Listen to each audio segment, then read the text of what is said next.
Al aire en ¿Qué tenemos radio? Su programa semanal de variedades que tratamos desde una mirada objetiva analizar lo que fue noticia en la semana que recién concluyó y lo que debería ser noticia desde una mirada propositiva en la semana que recién inicia. A veces me pesa decir desde una mirada propositiva con la mala vibra del señor Mariotti Paz, pero ¿qué podemos hacer? Aquí estamos. Hola, Kenia. Por la verdad murió Cristo. Buenas noches, ¿cómo están? Felices de tenerte aquí con muchas noticias políticas, sociales que compartir contigo, y yo creo que tu mirada viene a alivianar un poco la certeza y la certidumbre que puede sentir la familia dominicana de que se está trabajando o no por la familia y la niñez dominicana. ¿Cómo anda el PLD, Kenia? El PLD va bien, el PLD está en lo que normalmente un partido en oposición después de largo tiempo en el ejercicio del poder necesita, que es reconectar con la gente, también con nuestra militancia. En estos días, en este fin de semana, pues hemos celebrado el natalicio de Don Juan, con diversas actividades, y bueno, en conexión y recuperar el cariño, quizás, el cariño perdido, pero hay tiempo para eso, y sobre todo obras. Así es, muchísimas obras que mostrar. Kenia, hace poco fuiste electa miembro del Comité Político del Partido de la Liberación Dominicana, un organismo, el más importante de ese partido, donde siempre estuviste cerca por las funciones que ocupaste durante tu vida. ¿Qué ha representado para Kenia Lora, esa que estuvo cerca, sentada en la fila de atrás, quizás asistiendo en algún momento?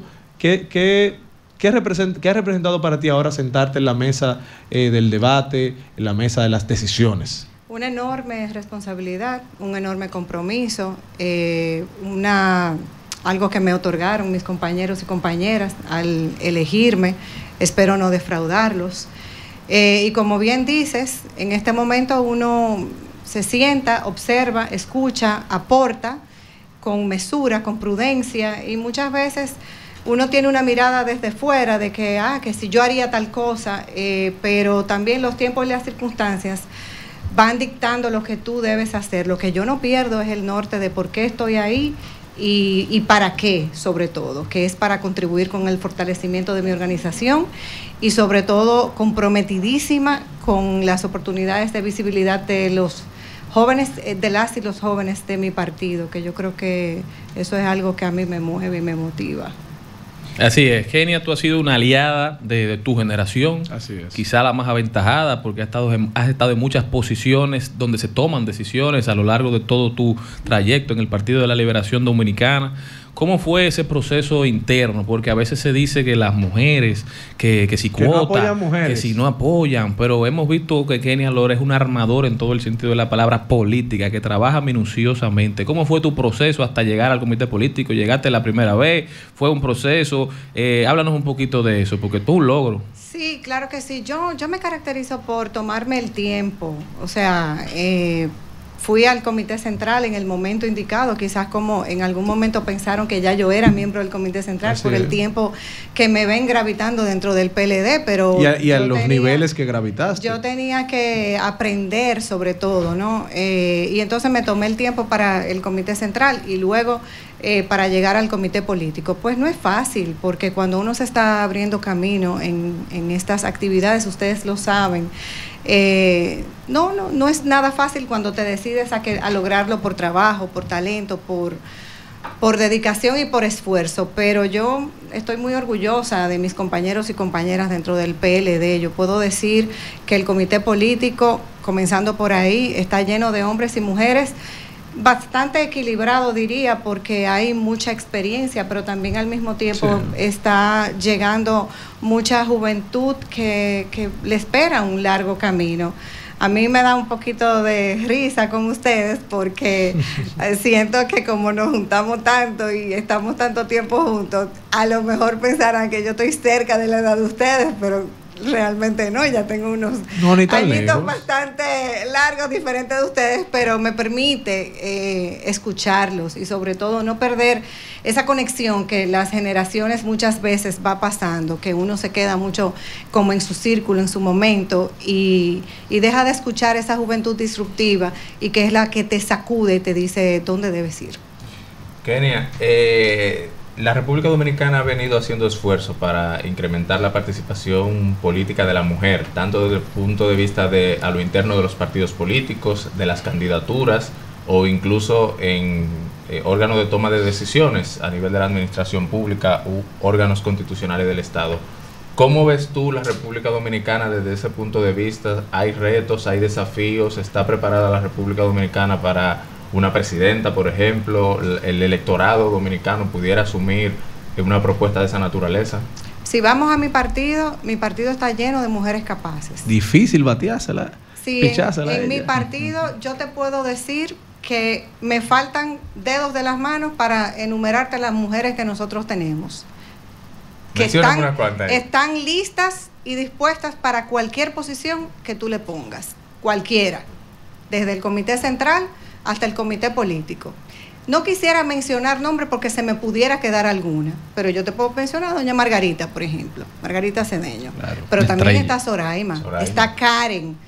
Estás tú. No me voy a mencionar yo porque, ¿verdad? Pero doña Alejandrina, por ejemplo, que ocupó posiciones de Estado y ahí está su legado. Nosotros tenemos Carolina, que es la secretaria de la Juventud de mi partido. Que hay muchísimos retos, sí, hay muchos retos, pero también en las organizaciones no gubernamentales hay muchas mujeres que están en primer orden y que falta todavía espacios por llegar. ¿Qué es lo que yo propongo? Yo propongo que nosotras también como mujeres no le tengamos miedo, como hemos demostrado, ni a las horas, ni a las tareas por asumir. Y que también al mismo tiempo no seamos tan duras con nosotras mismas, porque nosotras muchas veces, por los roles que la sociedad nos impone, necesitamos ser excelentes en todo. Si somos esposas, si somos madres, si somos compañeras, si somos empleadas, colaboradoras, nos exigimos demasiado. Y yo creo que la sociedad no necesita que nosotros digamos que estamos capaces porque lo estamos demostrando con hechos. Así es. A propósito de la vida interna de los partidos políticos, luego de 2010 se crea el Tribunal Superior Electoral para dirimir los conflictos internos entre los partidos políticos, un tribunal que para mí es muy importante, pero que yo lo veo como una bomba nuclear. Es decir, que debe de ser disuasivo. Ya por la sola existencia de ese tribunal, los partidos deberían de hacer las cosas bien. ¿Qué piensa usted a propósito de que el PLD ha llevado sus conflictos internos a los tribunales haciendo uso de un derecho? Haciendo uso de un derecho. Hay una sentencia que está emitida. El comité político se va a reunir el próximo lunes.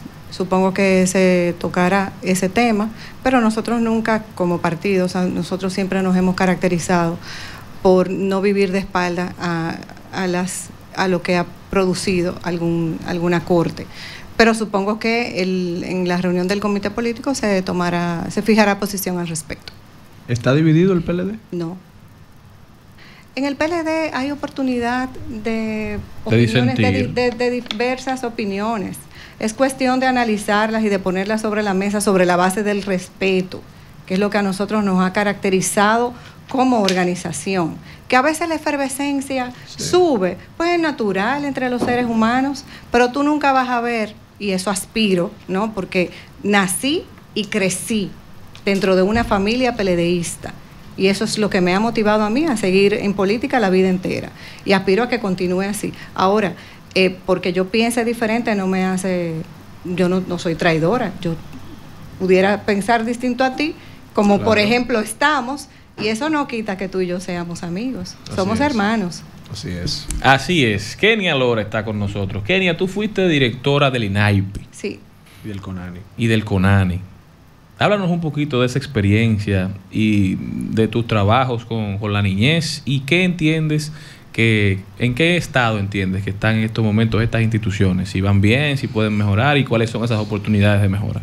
Yo creo que cuando tú entras en el mundo del activismo en favor de cualquier grupo, ¿verdad? En este caso de los niños, niñas y adolescentes, te cambia la vida y te cambia la visión y hasta la misión que tú tienes en la vida. Y entonces, bueno, yo me convertí en una activista para siempre y una activista con propósito y además con propuestas. Desde mi rol opositor, y con respeto, porque al final es para bien de los niños, niñas, adolescentes y además de sus familias. Pero sí debo decir que la niñez y la adolescencia en nuestro país en este momento necesitan mucha atención, asimismo como sus familias. Los niños necesitan conocer sus derechos, más todavía, porque cuando un niño o una niña conoce sus derechos, sabe que de adulto no permitirá abusos y los ciclos de violencia serán cada vez más cortos. Y eso se logra con educación a las familias. Tenemos que saber que los padres deben entender que el castigo físico no debe ser el método de crianza por excelencia como lo es. Lamentablemente las encuestas dicen que más de casi el 70% de los padres dan pela. Y nos reímos, la pela. Pero la verdad es que cuando tú replicas los patrones de violencia en los niños y las niñas, eso hace que de adulto un hombre sea capaz de maltratar a su compañera hasta matarla y de la mujer aceptarlo porque con eso creció.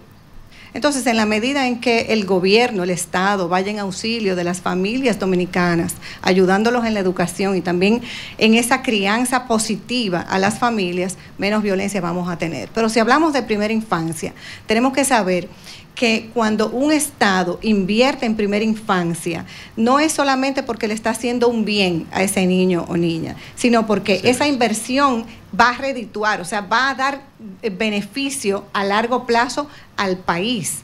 Cuando un niño o niña recibe estimulación de 0 a 5 años, a los 20 años, ustedes notan la diferencia en el cerebro de ese niño o niña. Entonces, ¿qué es lo que yo estoy proponiendo? Yo propongo que la estimulación temprana no solamente vaya a los centros, que faltan muchos centros, no es nada más en el territorio, sino que se establezca un tipo de modelo donde pueda tener cada vez más familias acceso, que nada más no se quede en un círculo muy reducido.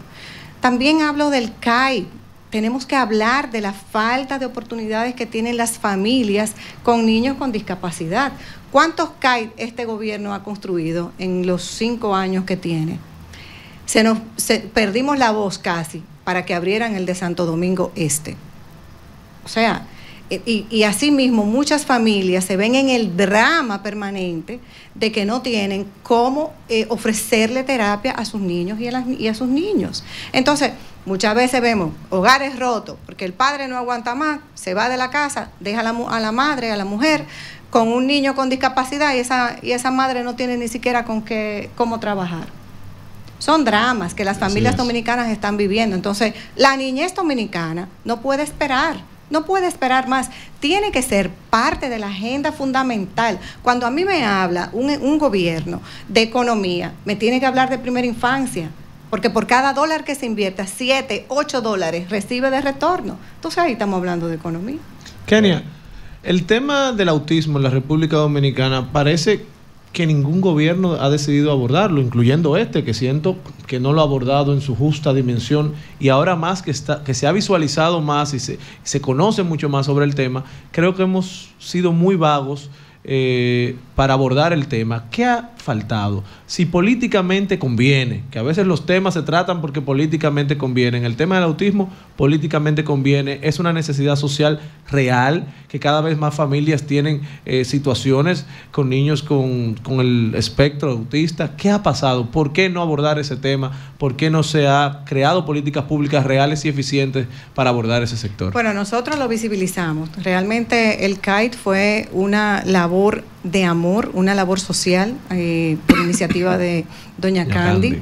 Y a partir de ahí, entonces, se visibilizó el tema de las familias con niños con discapacidad. Recuerden que en las comunidades más pobres, en los campos, a los niños con discapacidad, no solamente autistas, sino también con síndrome de Down, parálisis cerebral, lo tenían amarrados o escondidos. Y gracias a los centros, pues pudieron tener acceso a esas terapias. ¿Qué falta? ¿Falta voluntad, Cristian? Falta voluntad, porque cuando una de esas políticas públicas no están en primer orden, me indica que no son una prioridad. No está en el presupuesto, no se Tienen que refleja. estar. Si te importa, tiene que estar. Así como la construcción de más hospitales, así como la construcción de más escuelas. Tiene que estar. Kenia, hay otro drama humano que genera un círculo de pobreza, que es el embarazo en las adolescentes, a veces de otro adolescente o incluso de una persona mayor de edad, a veces no están bien nutridos para llevar el embarazo. Eso aumenta el riesgo de que el niño nazca con situaciones. En su edad temprana tampoco se le da la alimentación. ¿Cómo hay madres ya o sea, hay abuelas de 30 años, Sí. alrededor de 30 años? Una situación que se sigue dando tanto en los campos de la República Dominicana como en la zona metropolitana. ¿Qué se puede hacer? ¿Qué tipo de políticas públicas pueden ser efectivas alrededor de esta problemática? Mira, la verdad es que cuando la mayoría de las noticias, el 1 de enero, casi siempre el primer nacido es hijo de un adolescente. Así Terrible. es. Y Tenemos muchas años en eso. veces de parejas de muchísimo más edad. Entonces ahí hay una problemática bastante compleja. No es nada más embarazo en adolescentes, sino la unión temprana. Combatir la pobreza. O sea, normalmente se da en las zonas más deprimidas de nuestro país. ¿Y qué pasa? Bueno, todo ese conjunto de políticas públicas que nosotros teníamos en los gobiernos del PLD, que era como un 360, desde las visitas sorpresa, que se establecían lo que necesitaba esa comunidad, escuelas, policlínicas, todo lo que se necesitaba, y la tanda extendida. Cuando un niño o niña está ocupado estudiando desde las 8 de la mañana hasta las 4 de la tarde, hay menos ocio en la calle, hay más educación. Con educación se combate, con políticas públicas efectivas a la familia, con ayudas a las familias también, para que salgan de la pobreza. Se combate con educación. ¿Y cómo se pudiera combatir? Teniéndolo como prioritario, yendo a las comunidades más pobres y hablándoles a los padres y a las madres. Miren, es dramático cuando usted ve a una niña que en lugar de estar jugando con una muñeca, tiene un niño en brazos. Eso es un drama. Terrible. Y muchas veces esa niña, que aunque no sea de ella, porque también este es otro drama, se queda atendiendo a sus hermanitos más pequeños porque Así su es. madre sale a trabajar. Entonces esa niña sale de la escuela y se convierte, como quien dice, en una mujer porque tiene que estar atenta a sus niños, a sus hermanitos. Ya tú sabes que hay 3 o 4 niños que no están yendo a la escuela. Recientemente en Santo Domingo Norte tuvimos un drama alrededor de una niña que creo que fue arrastrada por una cañada, un río. Sí, sí. Eso es lo que estamos viviendo todos los días. Entonces yo llamo la atención al gobierno. El gobierno debe sensibilizarse, pero también no solamente expresarlo con palabras, tiene que traducirse en hechos, en acciones. Kenia, Perdón, ¿los hogares de paso siguen siendo una política pública efectiva en el abordaje de los adolescentes, Mira, niños y adolescentes? Lo ideal es que no hubieran hogares de paso, Cristian. En muchos países... ¿Te tocó administrar hogares de paso en Conani o en INAIPI? No, los hogares de paso son de CONANI. De CONANI. Porque lo que es de INAIPI es la política de atención integral de A la 0 a primera. 5. Ok. Lo que pasa Los es CAIPI que, son de INAIPI. Exacto, exacto. Lo que pasa es que muchos años atrás también y CONANI era 0 a 5 también, Ok. pero eso hace muchos años. Lo ideal es que no hubieran niños institucionalizados. ¿Cómo no hay niños institucionalizados? Bueno, en la medida en que sus derechos no sean vulnerados en sus casas y sus entornos. También, vuelvo, insisto, con educación. Muchos países, por ejemplo, Chile, por ejemplo, tiene cada vez menos instituciones con niños que el Ministerio Público lo lleva porque sus derechos no los vulneran.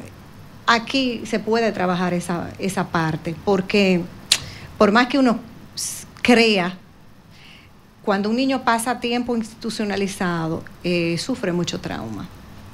Es otro trauma. Exacto. entonces, ¿cuál es la alternativa? en Educación, Educación, porque la mayoría de niños y niñas que llegan porque el Ministerio Público entiende que sus derechos son vulnerados es precisamente por golpes, por violencia, ya los casos peores, por supuesto, son por violación de familiares o de personas cercanas con autoridad. Pero la verdad es que uno debe aspirar a que haya menos hogares de paso y tal vez que más instituciones pueda trabajar esa parte. Instituciones, o sea, cuando me refiero a instituciones hablo de organizaciones de carácter internacional que trabajan con fondos internacionales y que tienen una visión más holística, otra visión y con menos carga del propio Estado. Kenia, en la situación de la venta y consumo de drogas, alcohol a niños, vape, ¿cómo ves esa situación en la República Dominicana? Recientemente, por ejemplo, en Semana Santa se hablaba de que niños habían sido intoxicados por alcohol. Charlie siempre ha hablado del tema del uso de vape y su venta a menores de edad.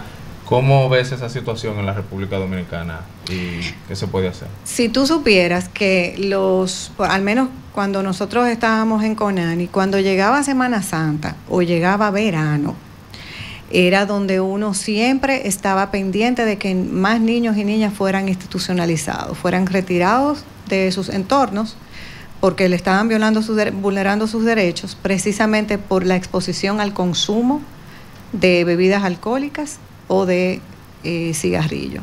En la época de vacaciones y de Semana Santa, por padres irresponsables. Porque ahí sí yo te digo, es una irresponsabilidad de sus propios padres. Sí, porque a veces por descuido, pero a veces son ellos mismos que le suministran la bebida. Mira, para que te... Y principalmente por descuido, porque por temas machistas. Un padre que le diga a un niño de 12, 13 años, ven, para que otro no te ofrezca, ven, para que empiece a beber, para que empiece a ser hombre, y empiezan a darle trago y trago. O sea, nada que ver. Muchas veces se normaliza, se piensa que es normal, conductas que se han repetido durante años y años, pero no es normal. Están violándole los derechos a los niños y las niñas. Kenia, y la presión social a la que están siendo sometidos los niños, que están en una sociedad tan moderna, donde a veces es difícil adaptarse, todo a través de la pantalla, ese estilo de vida, quiero eso, aunque a veces ponen a los muchachos a entrar en la actividad delictiva, sí, o a no entrar en actividad delictiva, pero genera una depresión en el joven. Mira, la salud mental en adolescentes, y aprovecho que está aquí nuestro diputado. El congressman. Sí, no. Suyo. La salud mental en adolescentes es un tema que hay que ponerle mucha atención. Es un tema que tú has abordado durante ya mucho tiempo. Sí, y es en todos los estratos sociales. O sea, hay mucha depresión en adolescentes, en comunidades deprimidas y también en las otras donde tienen más acceso, mayores accesos. El tema de la exposición a las redes sociales y a largas horas en pantalla, ¿no?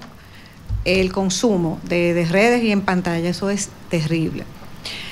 Ciertamente para los padres que trabajan, muchas veces les resulta un alivio, entre comillas, darle un iPad o un celular al niño o la niña para que se quede tranquilo, pero le están haciendo mucho daño.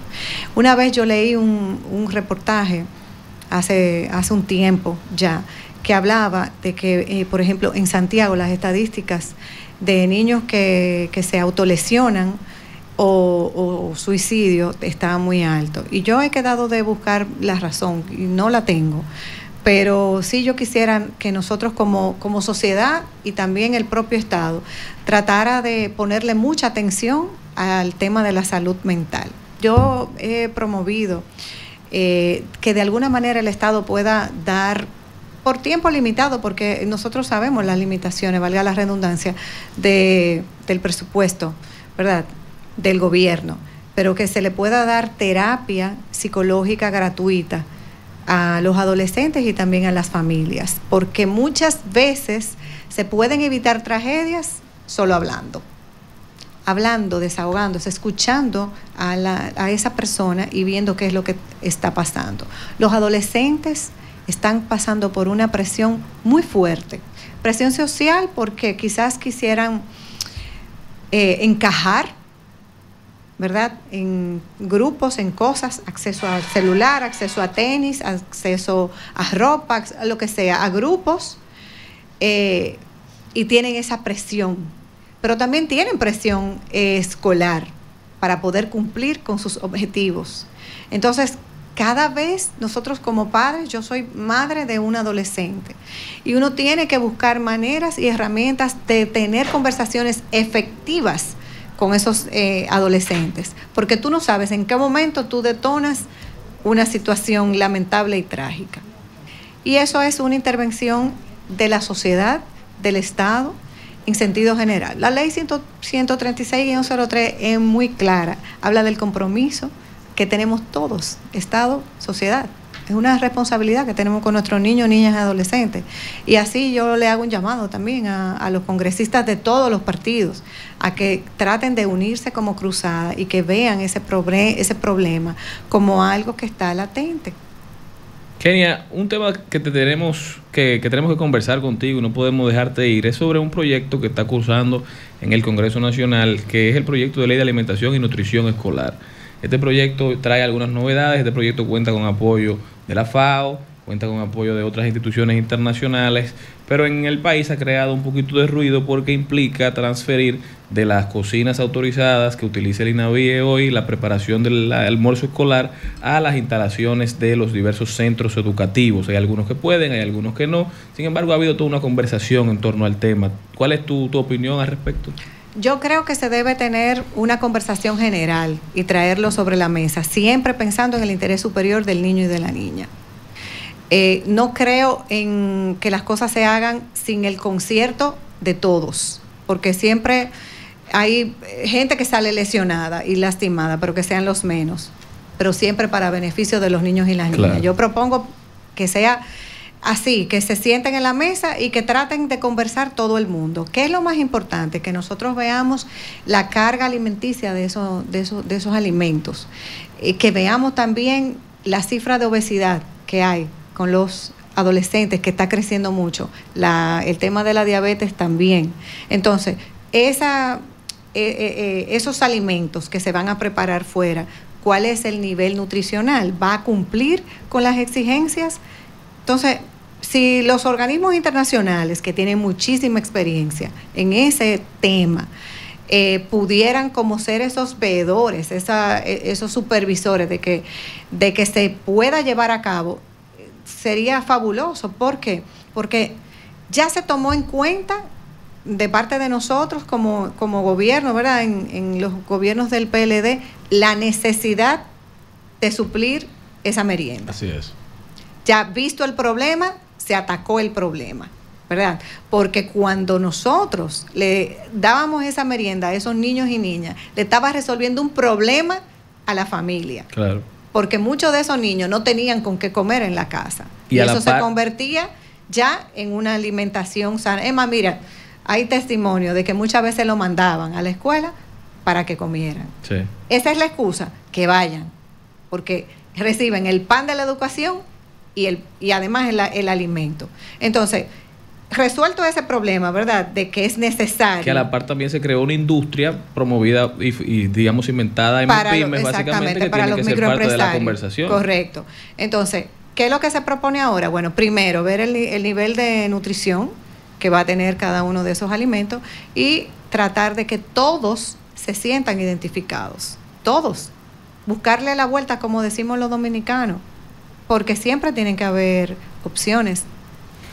Así es. Kenia Lora estuvo con nosotros, miembro del Comité Político del Partido de la Liberación, es directora de CONANI, del INAIPI, y sobre todo una gran amiga de todos los que integramos este panel, una gran mujer con un gran futuro político. Gracias. De verdad que un placer haberte tenido con nosotros, Kenia. ¿Algún mensaje final? ¿Cómo puede la gente continuar esta conversación contigo? Y si hay un breve espacio para hablar también de ese emprendimiento en un área donde tú fuiste pionera en este país, porque la gente también tiene que saber, ¿verdad? Yo soy polifacética, ¿verdad? Pero yo creo que todas mis facetas... del pluriempleo. Exacto, todas mis facetas pueden vivir muy bien. Yo soy dueña de Cures New hace 14 años. Fuimos los primeros aquí en introducir el concepto de pre-owned, de artículos de diseñador auténticos, previamente usado, o aliado del bolsillo, porque todo lo que yo me dedico, tengo que ponerle alma, espíritu y corazón. ¿Y cómo puede la gente ver los productos, el catálogo, ponerse en contacto? Ahí está,